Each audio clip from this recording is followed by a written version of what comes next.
प्रधानमंत्री नरेंद्र मोदी बैठक में पहुंचे हैं। हरियाणा चुनाव को लेकर मंथन हो रहा है। अब नामों को फाइनल किया जाना है कि अब आगे की रणनीति बीजेपी किस तरीके की बनाएगी। तमाम एंटी इनकम्बेंसी, तमाम पहलू हैं जिन पर पार्टी को ध्यान रखना होगा, बेहद फूक फूक कर कदम रखना होगा। अब से कुछ देर में तस्वीर साफ होगी कि आखिर किन नामों पर बीजेपी ने मोहर लगाई है, शीर्ष नेतृत्व ने, और किन नामों को इस बार हरियाणा विधानसभा चुनाव में पहली सूची में जगह मिली है।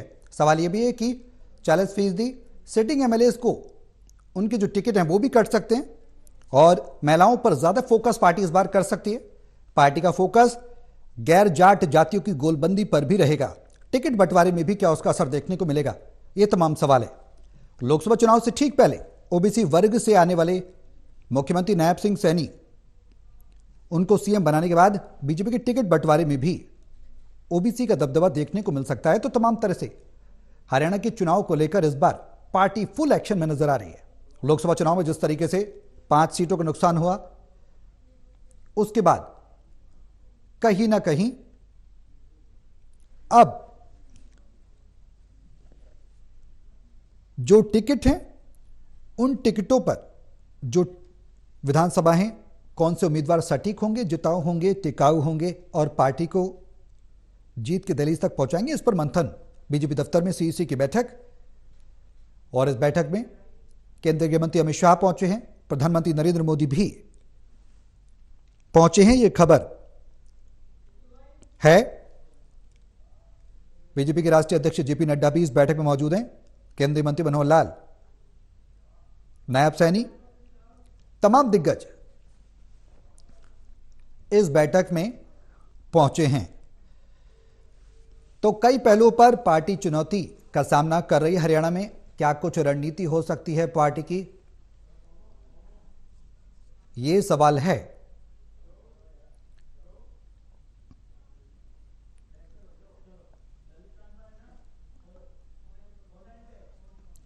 ज्यादा जानकारी के लिए टोटल न्यूज के संवाददाता ललित कांडपाल हमारे साथ फोन लाइन पर जुड़ गए, सीधे उनका रुख करेंगे। बीजेपी दफ्तर में बैठक हो रही है, सीईसी की बैठक है। ललित, क्या कुछ अपडेट है? प्रधानमंत्री नरेंद्र मोदी पहुंचे हैं, ये अब तक जानकारी मिल रही सूत्रों के हवाले से, क्या कुछ जानकारी है? देखिए, प्रधानमंत्री नरेंद्र मोदी अब से थोड़ी देर पहले जो है भारतीय जनता पार्टी हेडक्वार्टर पहुंचे हैं और अब जो है सीईसी की बैठक उनके आने के बाद शुरू हो जाएगी।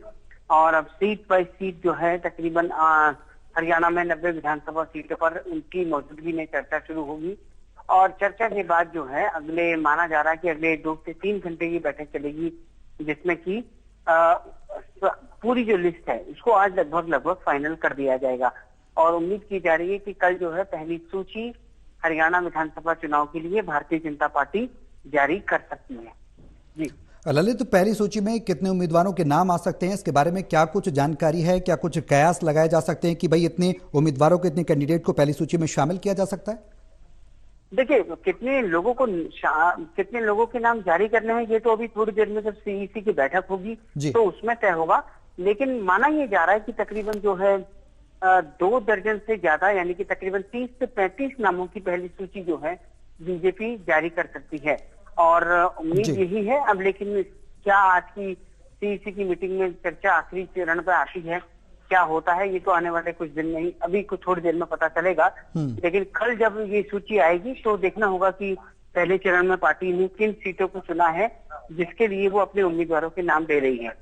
जी ललित, सवाल ये भी कि 40% मंत्रियों के टिकट भी काटे जा सकते हैं। खबर ये भी सेटिंग एमएलएस के टिकट पार्टी काट सकती है एंटी इनकम्बेंसी को साधने के लिए, क्या उसका भी इसमें निचोड़ देखने को मिलेगा? जो कयास लगाए जा रहे हैं उसके हिसाब से पार्टी किस तरीके की रणनीति बना सकती है, संभावनाएं क्या जाहिर की जा रही हैं?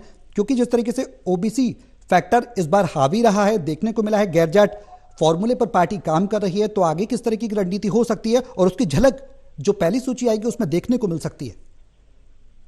देखिए, पहली सूची में जो आपने कहा कि कितने विधायकों की टिकट कट सकती है, तो माना जा रहा है कि जिन विधायकों के खिलाफ ज्यादा एंटी इनकम्बेंसी होगी उनके नाम उसमें कट सकते हैं। हालांकि ये भी एक खबर आई थी सामने कि सूत्रों के हवाले से कि उन विधायकों को सूचित कर दिया गया है जिनके टिकट काटे जा सकते हैं।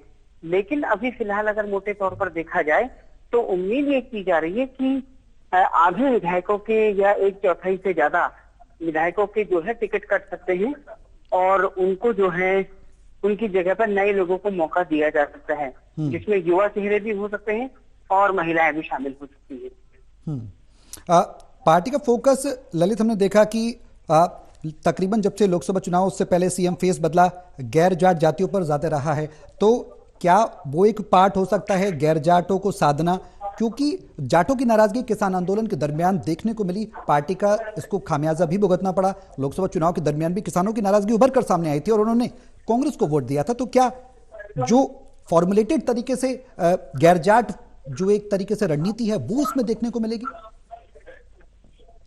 देखिए, यहाँ पर अगर जाट और गैर जाट की अगर बात की जाए तो पार्टी ने यही जो एक लाइन है, इस लाइन पर बाकी सारी चीजें तय होनी है कि पार्टी किस तरीके से, क्योंकि जिन इलाकों में जाट बहुल वोट है वहां पर जाटों को ही टिकट दिया जाएगा, लेकिन जहां पर नॉन जाट है वहां पर जातिगत समीकरण को साधते हुए पार्टी वैसा कदम उठाएगी। ये दरअसल कास्ट फैक्टर को देखते हुए अहम सवाल है और देखना ये होगा कि किस तरीके से कास्ट को मेंटेन करती है भारतीय जनता पार्टी। सबसे अहम बात ये कास्ट का फैक्टर तब आता है जब कांग्रेस की, क्योंकि बीजेपी की सूची आने के बाद कांग्रेस की भी सूची आएगी जी। तो हमको ये भी समझना पड़ेगा कि जिस तरीके से भारतीय जनता पार्टी अपने उम्मीदवारों का चयन करेगी, ठीक उसी को देखते हुए कांग्रेस भी अपने उम्मीदवारों का चयन करेगी। तो अब किसके नाम पर फाइनल बनती है किसके नाम पर सहमति बनती है जी, ये जो है कल परसों में देखने को मिल सकता है। बिल्कुल, नजर आप बनाए रहें। अपडेट आपसे पल पल के लेते रहेंगे। बहुत शुक्रिया ललित, तमाम जानकारी साझा करने के लिए।